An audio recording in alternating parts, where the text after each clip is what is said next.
Hello and welcome into this edition of the Golf Channel podcast with Rex and Lav. Well, our long national nightmare is over.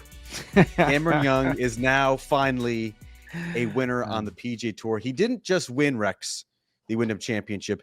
He obliterated the field at Sedgefield Country Club, couple late bogeys, and only tied the tournament scoring record. And so I ask, as the CBS broadcast did all Sunday, is Cam Young about to go on a tear?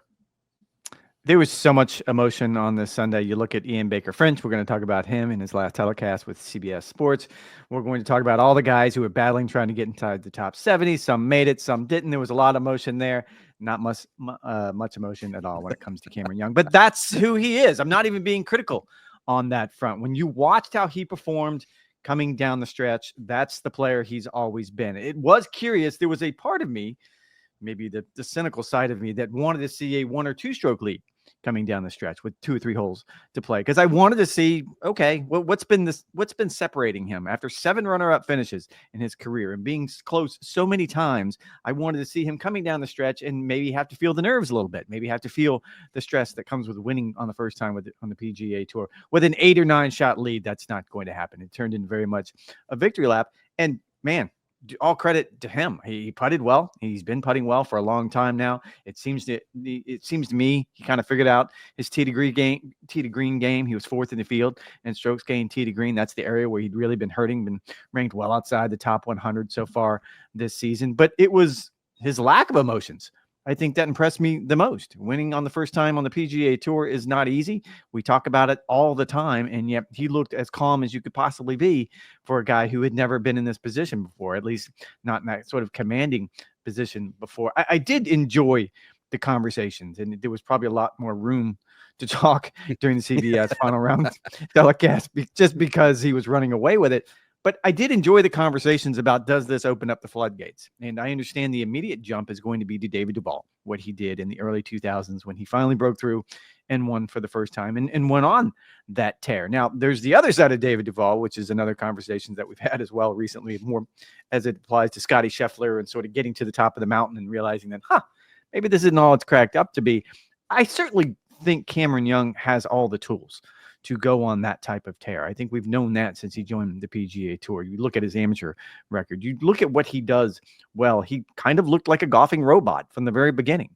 And there weren't a lot of really clear reasons as to why can't he break through? Why can't he win for the first time on the PGA Tour, other than maybe he got in his own way a couple of times. I know there was some thought that, I think in his mind, and this is probably the healthiest way to look at it, was he never really felt like he lost any of those 7 runner-up finishes. He always felt like he got beat. And it's always an interesting distinction, certainly when the athlete is making that distinction, because in their mind, what else was I supposed to do? Well, in this particular case, he didn't give anybody an opportunity to do that. Yes, all the tools are there, but that's we're going to have to wait and see. That's the worst analysis I could possibly give, but I'm not willing to ride off and say he's going to be this generation's David Duval just yet, because it took him almost 100 starts to get to this point. So I'm going to wait to see how far we get until he gets to that next one before I'm willing to anoint him the next David Duval.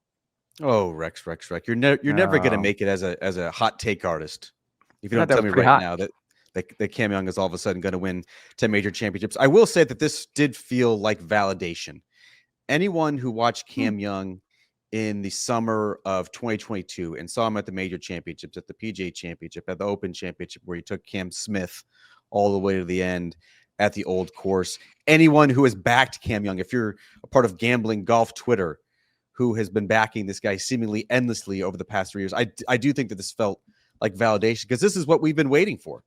Like, this dude is so talented. He hits missiles off the tee. He's so creative, varying his trajectory and shot shapes with his approach play. He has such a great championship and golfing pedigree. He's strong. He's everything you want in a modern player, just 28 years old.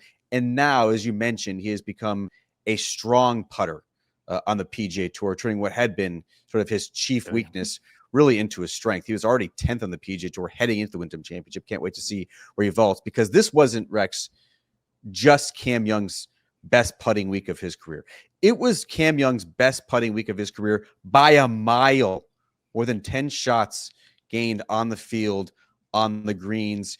You mentioned the opening bogey. Was he going to slip up? No, he ran off 5 consecutive birdies to open this thing up and turn it into a rout. I am probably more on the side that I think this could really free him up. But when you look at what he has done over the past 3 years, it's not like he has lost them. And you can point to the runner-up finishes and the 7 of them, the most since the PGA Tour began keeping stats in 1983. Not all those were created equal. This was still a player who was averaging in the final round a shade under 68. Oftentimes, he was just getting beat. I think he probably learned some very valuable lessons that he can now take, not just for the rest of the FedEx Cup playoffs, potentially of the US Ryder Cup team, I think in the major championships and signature events as well. I think this will be a very beneficial learning experience for Cam Young, in particular in 2025. And if you're Cam Young, and you've heard this, and like we've had this conversation before on this podcast about was Cam Young the best player without a PGA Tour title? I think both of us sort of lean more in the Tommy Fleetwood direction, but certainly Cam Young is going to be on that short list when you were having that conversation before this week. If you were going to have your first victory, though, I can't imagine a best case scenario, a better case scenario than what he ran into. He was clearly comfortable on the greens. His ball striking had come around. You're right. The early bogey, maybe a little bit of nerves coming out of the gate, but then to rattle off those birdies like he did, just to essentially pull away from the field and really enjoy yourself. You don't get the opportunity to do that very much on the PGA Tour. Even Scotty Scheffler doesn't get that opportunity very often. So it was a perfect scenario for him. You mentioned like who was the best player without a win? Was it Cam Young or was it Tommy Fleetwood? I actually think it was Cam Young when you look at sort of his major championship record, the other top tens he's had. Like Tommy Fleetwood hasn't done a lot of winning worldwide over the past 6 or 7 years. I think he's just won twice since 2017. Cameron Young has put himself in position and played better golf on Sunday. Tommy Fleetwood has been more prone to heartbreak. And I understand that not all runner-up finishes are created equal. Sometimes you just get beat. Sometimes you backdoor into them. But I thought Cameron Young's overall body of work, particularly since 2022 when he burst onto the scene, was more impressive than Tommy Fleetwood's. I think I'm most curious, like, what was the biggest difference at the Windom versus what he had done primarily in 2025, which, you know, sort of using his own words against him, was pretty disappointing for at least the first couple months of the season. He mentioned in some of his post-round remarks in Greensboro that last week in practice in South Florida, he went back to just hitting one shape. If you've ever watched Cameron Young play golf, it is a really hard hammer draw. And Cameron Young, for the majority of the season, had really struggled off the tee. He was missing both ways off the tee pretty equally. He was 165th in driving accuracy on the PGA Tour. He had huge misses. There's a stat, distance from the edge of the fairway, which is essentially like how far are you missing it by. He was 124. So he wasn't just missing. He wasn't just missing into the first cut. He wasn't just barely trickling into the second cut. Like, he was in trouble, behind trees, making bogeys that way. 70th on the PGA Tour was Cameron Young. That was easily the worst position off the tee that he has been in his entire career. You think back to 2022 when he had the chances to win 2 major championships. He was second that season on the PGA Tour. Having and wielding the driver as a weapon, as he did in Greensboro, where you had some pretty tricky Bermuda, if you did find the rough off the tee, I think was the most impressive part of Cameron Young, because when he is dialed with that club in particular, everything else is sort of predicated on that. Best player without a PGA Tour victory. Thank you very much for asking. I actually came up with a list just out of curiosity, because I did think we were going to go down this road. I do think it's Tommy Fleetwood, and you're right. Maybe not all runner-up finishes are created equal. I look more at the idea that in 161 PGA Tour starts, he's only missed 24 cuts. That he may not be the best player without a PGA Tour victory, but he is by far, in my mind, the most consistent. The other one that stood out to me, both these guys actually were in the hump this weekend as well, was Alex Noren. He has 26 top 10s. In his career, 5 top 3s. You look at what he's done. Well, again, a very consistent player, just very rarely misses the cut, always is around in the weekend, usually finishing somewhere around the middle of the pack. And the one that probably surprised me the most was Patrick Rodgers. 305 starts, 28 top 10, and 4 runner-up finishes. He's kind of done it quietly, and it's not as though, I mean, ever since he's left college, that was the last time he was ever compared to Tiger Woods, but he has been surprisingly consistent. Patrick Rodgers has been a very consistent PGA Tour player. I'll never forget, I was working for Golf Week magazine at the time, and Patrick Rodgers was part of that high school class of 2011. And when you look sort of exiting junior golf, going into college, and this is, of course, the class with Spieth, Justin Thomas, Daniel Berger, Xander Schauffele actually wasn't even that thought of at that time. Ollie Schneiderjans was in that class. I actually had Patrick Rodgers as the number one player in the high school class of 2011. Decorated college career, hasn't quite translated to PGA Tour success. Certainly time for him to do so. I would put Danny McCarthy also on that short list of players yet to win on the PGA Tour. It is a very interesting time of year, though, Rex, for Cameron Young to notch his first victory. Look, he had the close call in Canada. Remember, he flushed on the 72nd hole, hit it too good, hit it long, ended up making bogey and missed out on a chance of victory. Eventually won by Ryan Fox. He had another close call at Oakmont for the U.S. Open, tied for fourth in our national championship, and now wins the final regular season event of the PGA Tour. Only 3 weeks remaining of the PGA Tour schedule, and then U.S. Ryder Cup captain Keegan Bradley is going to have some very difficult decisions to make. Cameron Young said it is a stated goal in 2025 that he wants to be on that team.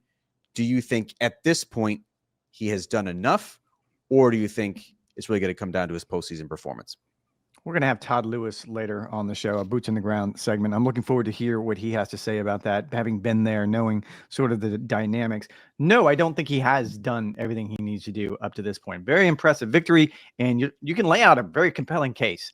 The idea that he grew up in Westchester County, the fact that he won as an amateur, he won the New York State Open at Bethpage Black. It's obviously, he called it his favorite golf course in the world. If the crowd is going to get behind anyone, it's going to be Cameron Young. All of those things factor, and I don't think they're going to get behind anyone. But yeah, if they're going to get behind anyone, it's going to be Cameron Young. All of those are really good reasons, but I'm not 100% sure that he's done enough quite yet. Why not? I think it has more to do with the conversation we just had. And this is going to be a little counterintuitive, because I would also argue that, yes, Tommy Fleetwood probably has done enough to make the European team. And we just had a conversation about, is he the best player now? Not having won on the PGA Tour. But there is something to be said for the idea that we always compare playing in a Ryder Cup. Every match feels like you're trying to win on the PGA Tour in a major championship on a Sunday afternoon. That's the pressure that comes with you. And I would probably turn the question back on you or anyone else that wants to have this conversation. And how comfortable are you going to be coming down the stretch on Sunday afternoon? And it's Cameron Young that has to win that match to win the Ryder Cup for the United States, with Bethpage hanging over his head, with all of the things we know about him. I'm not going to say he's not going to compete. He could do what he ended up doing today and blow someone out. But the only litmus test we have now, outside of the Junior Ryder Cup, which is something that the CBS broadcast wanted to get into, which I didn't quite understand. But the only thing we have to go on is the 2022 President's Cup, which he played on. He was a captain's pick on that team. He wasn't particularly great. He went 1-2-1. He lost his singles match to Sung Jae Im. I'm not sure he was very impressive in that as well. I just don't know how comfortable I would be in the situation. If I'm Keegan Bradley, I have to put myself in the seat where I'm watching him come down the stretch on Sunday with the cup on the line. Give me Cam Young versus Tommy Fleetwood in the anchor match for Sunday singles. We can determine once and for all who the best player without a win is. He is an interesting case, I will say, because when you think back to 2023, when Zach Johnson was the captain, Cam Young was 9th in the U.S. team standings and actually got bypassed for a pick. He said that one really hurt, thought he had done enough to warrant a spot on that team. It makes you sort of wonder if at least 2 years ago, Cam Young was not part of the in crowd. And if that hurt him, that was sort of the defense that Keegan Bradley has as well. When he got bypassed, you would think, having been through the exact same experience himself, he might have a little bit of a soft spot for someone who might not be in sort of the quote unquote in crowd. He wanted to give, Cam Young did, the captain, no choice but to take him this time around. It seems very unlikely, barring some sort of playoff surge, that he is going to be among the top 6 automatic qualifiers. However, I do think he has certainly give Keegan Bradley a lot to think about. But I think it overall, though, Rex, like if you look back at our podcast and our show after the Travelers Championship, this is why I thought it was so silly to crown Keegan Bradley after he won that signature event, of course, over your boy Tommy Fleetwood, because at that point, there were still 3 months to go in the process. and claiming just because Keegan Bradley moved inside the top 10 in the world ranking, claiming just because Keegan Bradley now moved inside the top 10 in the U.S. team standings, just because he won a signature event, should not have automatically put him on that team and then in a position to be a playing captain. Because think about what has happened in those 3 months since then. Since then, Chris Gotterup has arrived. He won the second strongest regular season event on the PGA Tour, the Genesis Scottish Open, followed that up with a third-place finish in his very first Open Championship. Also had an opportunity to win at the 3M. Wyndham Clark, after bashing the locker at Oakmont, has certainly played better of late to at least get himself in the conversation if he can play well in the playoffs. And now you have Cam Young winning the Wyndham Championship, again after the close call in Canada, and another good finish at the US Open. I think there's probably 10 players on that US team who are all but locks, barring some sort of injury, barring their form completely falling off the face of the earth in the month of August. I would put 10 players on that team. And then you have a conversation where it's a Cam Young, it's a Chris Gotterup, it's a Jordan Spieth, it's a Sam Burns, it's Keegan Bradley himself. Is Keegan Bradley that much of a difference maker that you have to put him on that team? I would argue no. And I think Chris Gotterup, in addition to now a resurgent Cam Young, I think really makes the decision actually easier for Keegan Bradley to step away, be the captain, and let some of these other players sort of assume the playing role full stop, and let Keegan Bradley be the captain. Well, Keegan Bradley is 10th on the U.S. points list right now. So he's clearly one of the top. The numbers prove but he's not in the top 6 Americans. And he said only in the top 6. But you're willing to give at least 4 of those people who aren't in the top 6 automatic spots on the team right now. And I would argue that Keegan should be among those 4 right now.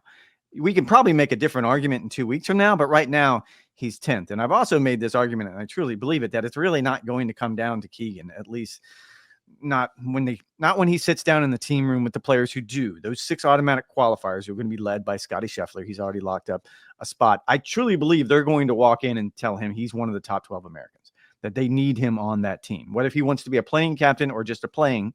It's up to him. But I think they're going to end up making the decision on him. And you're assuming that he's going to drop to 12th, 13th, 14th over the next 2 weeks. I can't imagine that happens. It's certainly possible. I mean, he hasn't been better than 30th. Anything is possible, but I don't think it's going to happen.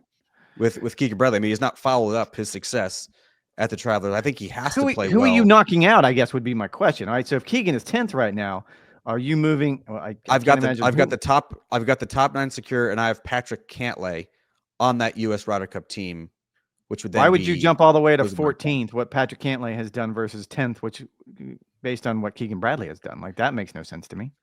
I think Patrick Cantlay has had a solid, if unspectacular season. He's certainly been fine in the signature events, and you look at what he has done in the team events in particular. I mean, he was the MVP of that squad in Rome. Him and Max Homa were the very best players on that team. Overall, his match play record is phenomenal. I think Patrick Cantlay is on that team. I don't see any way that he has left home, even if he does not have a victory in 2025. I just don't know that I would kick Keegan off that team for right now. You're kicking Keegan off the team in place of Patrick Cantlay, who is not among the top 12 according to the metrics. Yeah, so I would have Patrick Cantlay would be among my 10, and then I would fill out my team with a Chris Gotterup, a Jordan Spieth, a Cam Young, a Sam Burns, players of that ilk, and leaving out Keegan Bradley. That's how I would form my U.S. team. Again, I think 2 of those spots are probably up for grabs as we get into the postseason, and whoever continues sort of the run of form that we've seen over the past couple of months, I think deserves those positions. See, because I've already written off Keegan being on the team, and I guess a lot could change over the next 2 or 3 weeks by the time we get through Eastlake, and the selections are expected to be made in either direction. He could have 2 or 3 great weeks or 2 or 3 really bad weeks, but in my mind, he's already on the team because I feel like they probably needed to already make this decision because there's some logistic things that go into it that normally you wouldn't be dealing with under these circumstances. But the PGA of America, along with the European Tour, need to figure out how is this going to work fundamentally? How are you going to have a playing captain? So my guess is they've already started to move in that direction.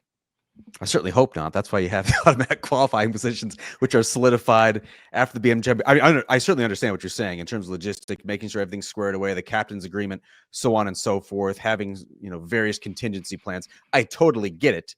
but there's a reason why you're supposed to wait till after the Tour Championship to make those picks. It still gives you plenty of time. You can still have a de facto team outing in Napa and get everybody sort of playing together, so you're not going to be rusty for the matches at Bethpage Black. I just feel like it would be a mistake if you were crowning him in June and then sort of hesitant to move off of that. Real quickly, Rex, since it ended up being not much of a factor on Sunday at the Wyndham Championship, was the race for the top 70 and getting into the FedEx St. Jude Championship for the top 70. Technically, it was just one player, Chris Kirk, who tied for 5th in Greensboro to move from 73rd to 61st. Ben On was the player who missed the cut and fell outside of the top 70. There was a couple of other heartbreaks and various triumphs, although I know that had your attention on Sunday. And no, it really did, because I think it's these secondary storylines that are going to carry us certainly through the fall and as we get closer into the playoffs. And I would argue that going back to Friday, and because of the weather delays, they didn't finish up the second round until Friday morning. I found the early coverage on Saturday morning to be some of the most compelling I've seen all season long, simply because of these numbers, because players were finishing up their second rounds and essentially their seasons were over. And there was an element of intrigue. There was an element of storytelling involved. And I think I will give the tour credit. I don't necessarily understand the numbers. I feel like going from 100 fully exempt cards to from 125 to 100, it just seemed very arbitrary to me. 70, 50, 30, we can sit and have conversations about what the numbers should be. But that does not take away from, I think the conversation you pointed out, just one player played their way in, one player played their way out. But as the afternoon wore on Sunday at the Wyndham Championship, you had 3 going in and out, with another 1 or 2, Gary Woodland being the primary example, who were really grinding coming down the stretch, needed to do something special, but still had an opportunity. I would argue that that's some of the most emotion I've ever seen from Davis Thompson, both good and bad, coming down the stretch. He makes a 48-footer for birdie on the 15th hole to essentially move to 68th from 71st on the list and qualify for next week, the first playoff event in Memphis. And then he makes a mess of the final hole and bogeys it. I found that compelling TV. Yeah, I mean, there'll certainly be, I think, in particular, if the players who just snuck inside the top 70 over the past couple of weeks, if they make a run in the playoffs, there's certainly little moments that you can look back on. Like Cam Davis, he made a triple early on in his back nine on Sunday, then made 3 birdies in his last 7 holes, ended up finishing 69th in the standings. Matty Schmid had a pretty forgettable week in Greensboro, but yet he birdied his last 3 holes and finished on the number 70. You mentioned Davis Thompson, the long putt that he made midway through the back nine. Well, he also 3-putted the last hole, then finished 71st. And Gary Woodland, 3 bogeys in his last 7 holes, ends up finishing 72nd. Look, it's not my favorite cut down, because these players, their playing status is still going to be secure for 2026. You know, Gary Woodland, who met with reporters afterward on Sunday in Greensboro, said, look, I'm looking forward to having about a month off. I need the rest. I've been playing a lot. I've been grinding, trying to make it. Was he disappointed? Sure. You can't win the FedEx Cup if you don't make the postseason. But those players, 71 through 80, are going to be exempt on the PGA Tour, and their playing status is secure. To me, the top 50, which are going to be paring down from Memphis to BMW, that is far more significant and consequential for a player's career. You always cover the RSM, which I would argue the final event of the FedEx Cup fall, the final event period on the PGA Tour. Like, that's always great drama. That always delivers. Those guys are vying for their playing privileges. If you finish outside the top 100, then you just have conditional status. To me, that's my favorite cut down of the year. This is basically just playing for some funny money in the postseason. Was it fun to watch in the Wyndham Championship? For sure. And I think the fact that Cameron Young was routing the field gave you something else to want to watch. But I actually think this coming week, that cut down from 70 to 50 and all that goes into it, that's when I'm going to have keen attention paid to. Well, and I will counter a little bit and say Davis Thompson is actually exempt through 2026. So he wasn't even necessarily playing for his job. That wasn't the emotion you saw on his face. I think the emotion you saw on his face is just trying to give himself an opportunity to get to Memphis to crack the top 50.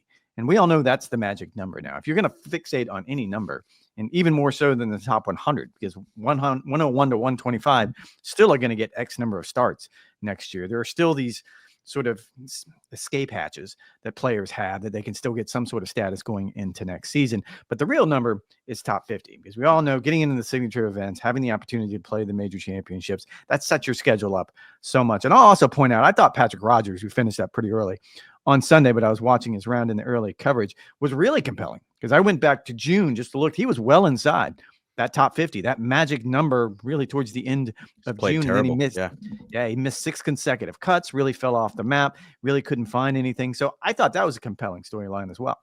Patrick Rogers finished with a birdie barrage in his second round just to make the cut to give himself a chance to finish inside the top 70. Good on Patrick Rogers. More bubble talk, more Windom talk, more Cam Young, potential US Ryder Cup talk with Golf Channel insider Todd Lewis on the other side of this short break.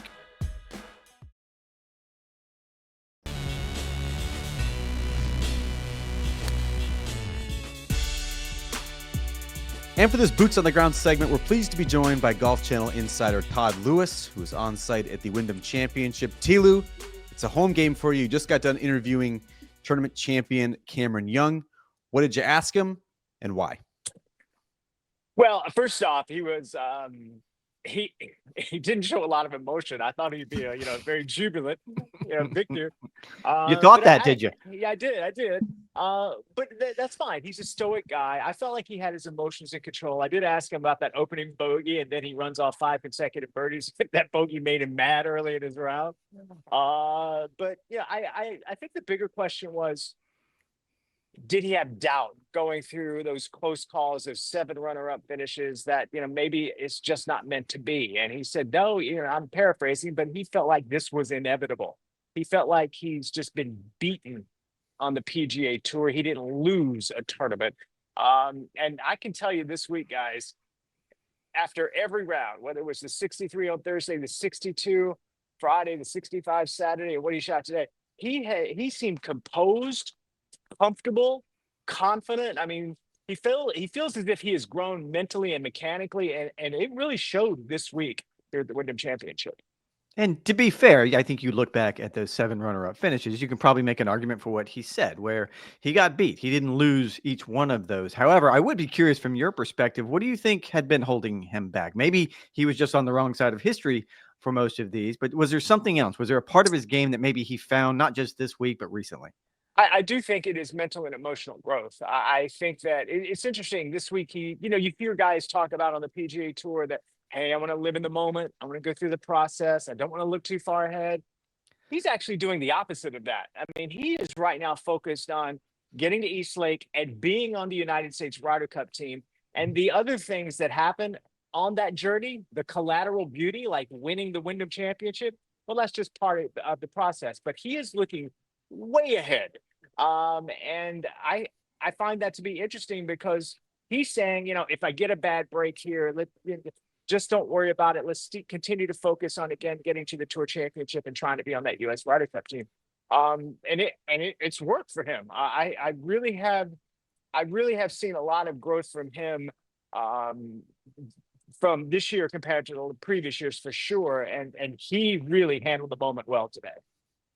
Tilo, I asked you about the post-round interview, but you actually did a pre-round interview on the first tee with the leader, which is sort of pretty extraordinary in its own right, given the lead that he had in the position he was trying to win the PGA Tour for the very first time. What did you sense from Cameron Young before he teed off, and how did that sort of differ, if at all, from some of the other experiences you've had this year interviewing players who are trying to knock on the door and pick off a PGA Tour win?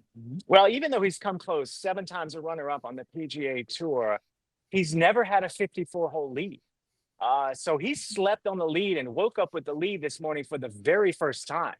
And especially if you have a pretty significant lead, that can be heavy, because then you're thinking about, oh man, this is my tournament to lose, and fear of failing gets into your head. And my first question I asked him was, how have you been able to calm your mind, make sure that you're mentally and emotionally focused for the opportunity ahead? And he just kind of blew the question off. He's like, got up this morning just like any other morning. I went through my routine, came here, hit some balls, ready to go. So he didn't really make this bigger than maybe what it is. And I found that to be very, again, mature on his end. And he seemed, like I said, calm and cool and comfortable, and all the way through all 18 holes today. There was a lot of talk on the telecast as he was essentially taking the victory lap coming down the stretch with that commanding lead about this could possibly open up the floodgates. And the comparison, of course, is David Duval in the early 2000s. Do you see that as a viable option? Yeah, absolutely. I mean, we have talked about him for a long time being a great player. I mean, he was a great junior player. He was a great amateur before he got to Wake Forest. He was a great collegiate player. And it just seemed like inevitably he was going to be maybe not an elite player immediately, but a very good to / great player on the first few years on the PGA Tour. It took him a while to finally win. But yeah, I think that slight injection of belief by finally holding a trophy is going to make him, again, even more, I keep using this word comfortable, even more comfortable when he gets into these environments once again. And I think, I see him winning multiple times on the PGA Tour. T-Lou, he had a close call. Cam Young did in Canada. Another close call at the US Open. Now a blowout win in the final regular season event on the PGA Tour. Would you put him on the US Ryder Cup team? Ooh, that's a good question. That's a very good question. I did ask Gary Woodland, who was an assistant captain for the United States Ryder Cup team after his round when he came so close to making the playoffs, about Cam Young. And he said, everybody knows he's a good player. He's such a great ball striker. And this win, this seems like it's going to be inevitable. A win on the PGA Tour is going to be inevitable for him. Look, I would, there's certain criteria that Keegan Bradley and his vice captains are looking for. One is form. Obviously, he's playing well. And if he continues to play well and has a run through the playoffs, then yes, you very much have to consider him. Another thing that they are considering in picking players, at least, is how their game sets up at Bethpage. Of course, he grew up just outside of New York. That's right. He's played Bethpage quite a bit. As a matter of fact, he won the New York State Open and was the first amateur to do that. And where was that prestigious tournament? Through the Met Golf Association at Bethpage Black. So his game obviously does fit there. So yes, I mean, if he continues to show this form, I'm not saying he has to win an event, but at least put himself in the mix a couple of times. He very well could be on that team. Now, you mentioned talking with Gary Woodland, and I'm sure you had a chance to keep an eye on. Can you just talk about the dynamic this week with sort of the changing landscape in golf, where top 100 now you keep your card? Obviously, top 70 is so important. That's where the focus was this week. Looking ahead to next week, it's top 50. Gary Woodland was right there all afternoon. I'd be curious what his emotions were. Did you have a chance to talk with Patrick Rogers? Did you have a chance to talk with Davis Thompson? Because there were some really compelling storylines. Yeah, there were. And at this championship, it's always that way. As many as 5 players have historically jumped into the playoffs here. And there have been times when no player has jumped in. But this time you got a couple that have jumped in. Chris Kirk is obviously excited. He played himself into to the FedEx Cup Playoffs. And, he's going to go back home to Sea Island. So he's going to drive home from Greensboro, rest, and then get to Memphis. And he's had a lot of success at Memphis, too. He likes that golf course. But yeah, I mean, look, Gary, I talked to Gary. He's disappointed that he didn't quite get the job done. He said he flat out ran out of gas. And, he's battled some health issues, but he's very proud of what he has done this year, working again with Randy Smith. But yeah, it's tough. It's tough for these guys coming so close and fighting so hard at the beginning of the season. It all comes down to one putt, like it did for Davis Thompson, and then suddenly you're out of the playoffs. But I'm going to jump ahead to next week. I'm telling you guys, you probably heard this too. It seems like the goalposts have shifted a bit as the importance of being in the BMW Championship is, for some players, is more important, or at least as important, as getting to the Tour Championship, because then you're in the signature events for next season. And if you make it to the Tour Championship, that's gravy. That's positive. But getting into the signature events, being able to play any event in 2026 is huge. So next week is going to be a very, very big week at Memphis. I was just going to ask you that, Todd, because you've covered the Wyndham Championship for a number of years now. I'm curious about like the actual level of drama on site and the saltiness of the players who don't make it. We've all covered the match play, and those players typically blow off the media when they lose because, that's sort of mano-a-mano. They don't like to be in that situation. We've covered the Windom. We've covered the BMW Championship, the cut down to the Tour Championship. We've covered Memphis cutting down the top 50. Rex's 5th majors, the RSM Classic, the cut down for now PGA Tour status. Where does the Windom fall? Because there are so many other sort of checkpoints for status throughout the PGA Tour season.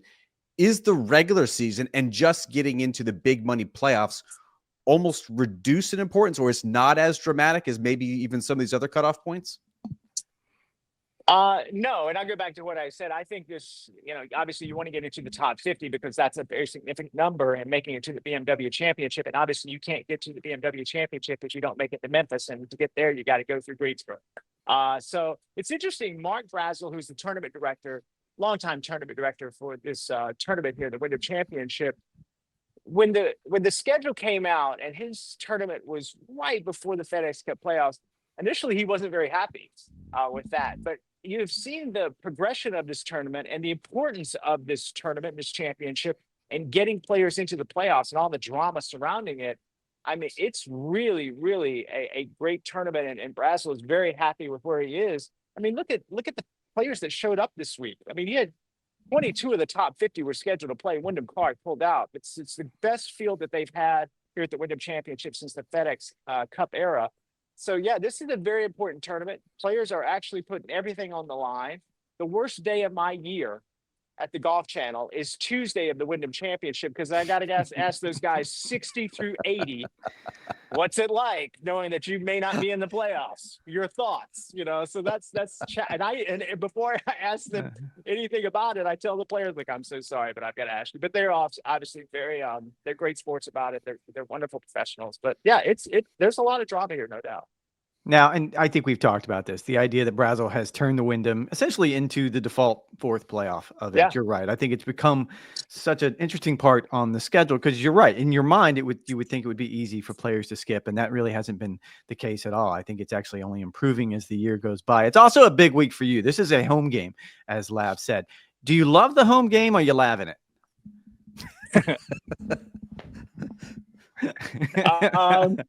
I'll go with the loving it. Yeah, I get to see my family. I get to see my friends, and it's really cool to walk around the grounds and run into people that sometimes you don't recognize because you haven't seen them in a long time. And it's like, oh, remember me? No, oh yeah, and sometimes you kind of have to fake it. I was like, no, I'm kidding. I don't fake it, but of course. But it's really cool. It's fun. You eat a lot of food that is very unhealthy. It's probably the one week I drink sweet tea. And yeah, I have a great time here. Tito, on a slightly more serious note, the Wyndham Championship wasn't just a home game for you. It was also the farewell, the final broadcast for CBS broadcaster Ian Baker Finch. CBS had a great shot of him at the end, his lips trembling, tears streaming down his face. What do you think will be Finchy's legacy as a player turned broadcaster? I think that you would be hard pressed to find a broadcaster that loves golf more than him. I mean, he played golf a couple times here this week. He loves the game. I think he has a tremendous spirit of service for the viewers, to make sure that they are informed and entertained, because sports is entertainment. And I think he's very passionate about that. I mean, he does his homework. He's up there with Brandel Chambly as far as like doing his homework and taking notes and making sure that he is fully prepared.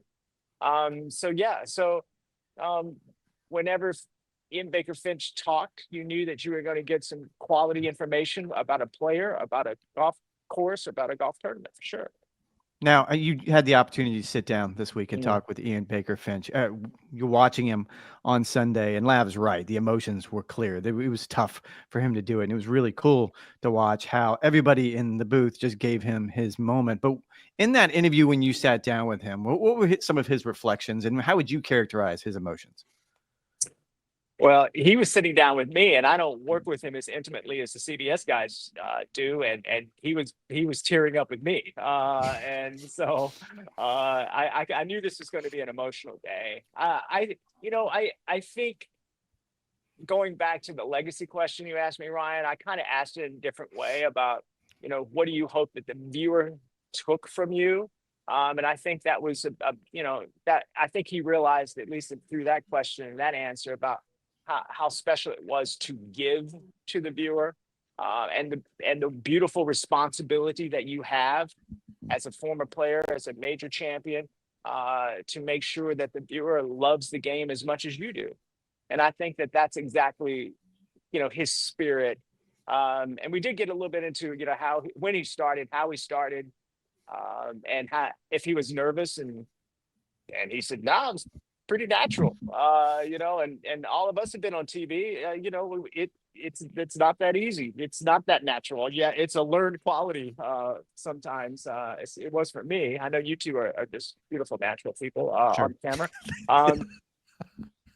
But yeah, so yeah, it was really cool for him to reminisce and go down memory lane, 2 decades ago, when he said, my game is falling apart. I need to find something else to do, and he's turned that opportunity into something wonderful. So goodbye to CBS for the 2025 golf season. Hello to Golf Channel and NBC, which has the remaining 3 events of the FedEx Cup Playoffs. Tilo, you're actually heading to Memphis as well. Another iteration of the FedEx Cup Playoffs. Staggered start is no more at the Tour Championship. Everyone is starting from scratch. Winner take all. What is your take on this version of the playoff that gets underway in Memphis this week? Yeah, it'll be interesting. Rory McIlroy is not playing in Memphis next week, and he compared to years past, if he wins the next 2 events, he wouldn't have an advantage at East Lake. So really, I was a little concerned that this might happen, that players who know that they're going to be at East Lake, because there's no advantage if you're 30th or first when you show up for the Tour Championship, they might just say, hey, I'm going to take an event or 2 off and rest and get ready for the Tour Championship. And, obviously Rory's doing that. So it'll be a little more of a Wild West shootout at East Lake. It'll obviously be a lot more simpler. So, but, at the same time, I think the FedEx Cup playoffs, my opinion is they're a lot of fun. It's a 3-week dash for a prestigious title and a lot of money. So I enjoy it. Yeah, less math. We always want less Right. math. We want less Steve Sands at the whiteboard. We just need less having to think about not only is how this person is going to win, but give me the math behind it. I don't think any of us want that. To go back to the Rory equation, I'm kind of with you. Rory made the point earlier this year that last year he didn't play well at all in Memphis, and I think he only dropped 1 spot. And his point was, why am I doing this? Especially now that they've gotten rid of the starting strokes at East Lake. I was actually kind of surprised, and I'd be curious your take on this. I would have thought more players might have skipped, given the opportunity to get a week of rest, to maybe not go through that heat and everything that we know about Memphis. Yeah, I agree with you. I'm actually surprised that right now it's just Rory McIlroy that is not playing. I think it is, though, if you pull out of that tournament, given that it is the FedEx Cup and FedEx is the sponsor of this championship, and you're playing in FedEx's hometown. The check's still cash, Tilo. The check's still cash. True, but that's the PGA Tour is obviously not very happy if you step away from that tournament. But we'll see. We'll see how many people are going to tee. I hope 69 players are going to tee it up on Thursday. But we shall see.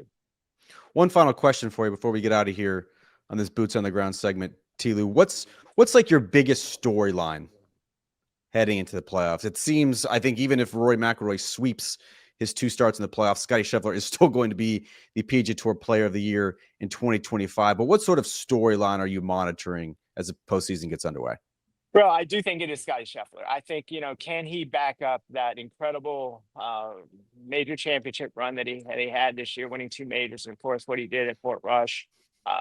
Can he continue that momentum throughout the playoffs and win the FedEx Cup, and again continue to cement himself as a player that we are going to, if he does that, then the Tiger comparisons and the Jack comparisons are going to continue to roll out, and he will creep closer to being one of the all-time greats. Look, I know he's got a lot of golf left, and I know we may be, like you guys like to say, a prisoner of the moment, but I don't see him going backwards. Obviously golf is golf, and you can just ask Ian Baker Finch, but I think that I want to see if this momentum continues all the way through the FedEx Cup playoffs.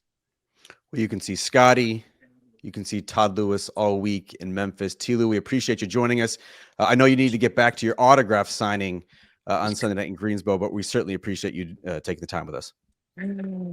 Thank you for that ridiculous comment, Ryan. I appreciate it. All right. More of the Golf Channel podcast with Rex and Lav after this short break. We're loving it or laving it right after this break.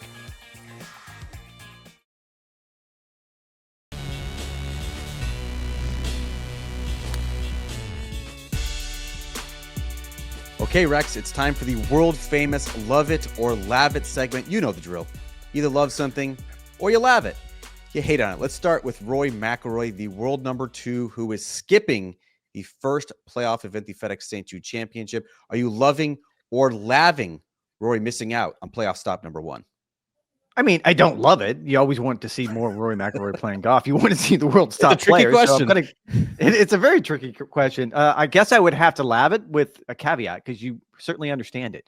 And we just had this conversation with Todd, so I'm not going to completely rehash it. But the idea being that with the change to East Lake, to the Tour Championship, that you're not going to have to deal with starting strokes anymore. That regardless of where you are, 1 through 30 on the list, you're not coming in with any advantage whatsoever. The big payout's just going to come whoever wins that week. It makes no sense. He's so safely inside that top 30 mark. As a matter of fact, I'm kind of surprised he's even playing the BMW at this point in time because there's nothing to be gained there for him either. And as we just had a conversation with Todd, I'm actually surprised more players didn't decide to skip. That's why I'm loving it. First of all, I love anarchy, but I'm also loving the decision that he's made, and I'm surprised that more players aren't following suit, especially being, secure into the Tour Championship, the winner-take-all format. There's really not much to be gained other than more money. I know there's going to be another payoff for the players in the FedEx Cup prize distribution. I totally get that. Rory has shown, at least in 2025, that he is not afraid to miss big events. He missed Kapalua. He missed the RBC Heritage. He missed the Memorial. Now he's missing a playoff event. He does have, Rex, a busy post-Ryder Cup schedule. And so I think that is that's noteworthy as well. He has mentioned late last year that he was going to be scaling down his schedule in the States. This is a bridge year by all accounts for the FedEx Cup playoffs. I understand the idea of a first round bye, and Rory essentially would be getting a first round bye and then can skip Memphis. But there has to be a way, if you're the PGA Tour, and these are your big money playoffs, to ensure participation among all of the best players. I'd love to see something done to actually have sort of a real playoff, and these guys have to play in all 3 playoff events. All right, second topic for the Love It or Lav It. Adam Scott's assessment, speaking to reporters at the Wyndham Championship, that, quote, there is not much happening between representatives from the PGA Tour and the Saudi Public Investment Fund as it relates to a potential deal. Are you loving or laving the progress that has been made, or lack thereof?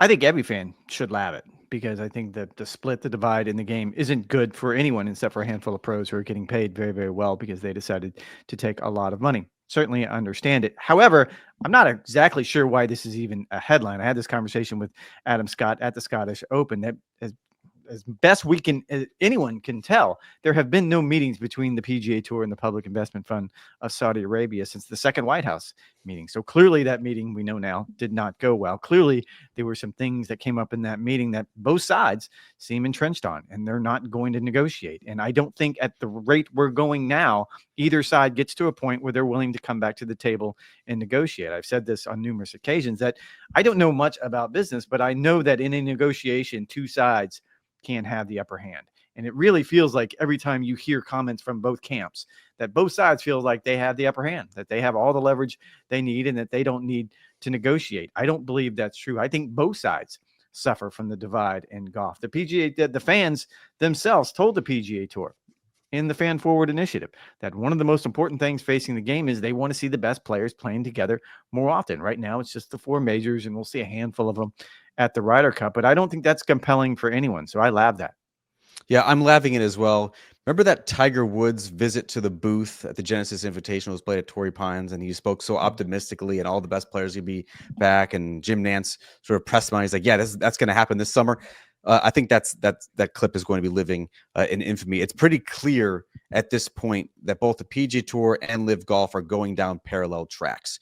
And this week is a perfect example. We just spent time talking about the FedEx St. Jude Championship, the first leg of the FedEx Cup Playoffs. Well, this week you have Live Chicago up against that playoff event. And that's going to continue each of the next 3 weeks as Live closes out its season, just as the PGA Tour does as well. Does that benefit these tours? I would argue no, because having those two events running concurrently on opposing networks sort of divides attention among golf fans. I don't think the new CEOs who are in place, whether it's Brian Rolap or Scott O'Neill, they might not be able to help consummate a deal for Saudi funding, but I do think increased cooperation between both sides would benefit everybody, in particular the fans. I understand that right now, that's not the tour's mantra. The tour's mantra right now is to ignore Live, focus on what you're doing. You feel like you have momentum. You feel like you have the upper hand and forge ahead. I think certainly if Live has less of a quiet offseason than they've had over the past couple of years, things could be a little bit of a different story. Rex, you and I spent plenty of time on the Wednesday show reviewing, critiquing Happy Gilmore 2, which landed on Netflix about a week or so ago. I asked for listener questions and comments. We got them. Jangles said it was a decent movie, laughed a bit, but what sequel has been good since Godfather 2? Christopher Nelson says he was disinterested after 20 to 30 minutes. Elvon555 says Happy Gilmore was terrible, full stop. Too much focus on his alcoholism. The story could have been so much more with Shooter. Has anything over the past week changed your mind about what you glimpsed? No, I watched it again just to see, maybe I missed something, maybe because I just wanted to see, and there's not a lot going on right now in the sports world. So I watched it again, and I'll say the same thing I said before, where I laughed quite a bit. Like I'm laughing out loud. And just to correct, I forget which person said it there. Ocean's 12 is a very good movie. Not as good as Ocean's 11, probably, but Ocean's 12 is a very good movie. So there are good sequels. I'll just come out and say it. And there were certainly parts where I think it was one of my sons, Trevor, told me that maybe, maybe the acting drug a little bit. And I'm not talking about with the athletes. I'm talking about Adam Sandler. He didn't seem to have his best stuff for this movie, but I like the cameos. I like some of the writing. I like the storylines. I thought it was, the whole Maxi Golf thing seemed a little flimsy to me, but I found it entertaining. I just didn't have very high expectations.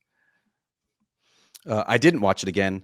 I won't watch it again. I thought it was too long. I thought the plot was absurd. I thought there was way too many cameos because there were so many non-actors that made the overall acting terrible. People that say, what did you expect? Well, I expected 30 years after the original to not waste my time on a movie that was not quotable, did not have any memorable moments like you had in the first. That's enough. That's what she said. Talk about Happy Gilmore 2 ever again.